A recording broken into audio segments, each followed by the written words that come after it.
ल साथी हो नेपाल जानलाई तयारी हुँदैछ बच्चाहरूको लागि चकलेट यो टाइपको चकलेट कफी 4टा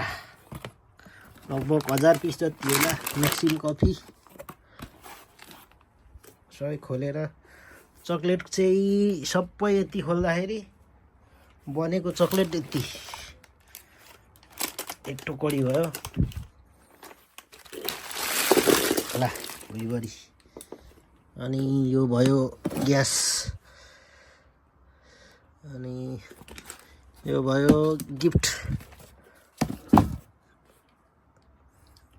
अनि यहाँ चाउचाउ रामेन नेपाली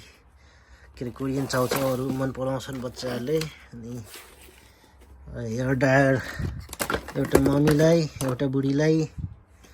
अनि बच्चाहरूको लागि कडा कडा छ है बच्चाको लडा चस्मा चकलेट यता पनि परेछ त हो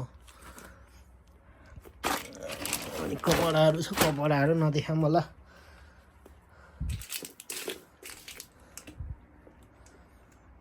कसरी मिलाउनु यार लास्टै गाह्रो हुँदो रहेछ त हो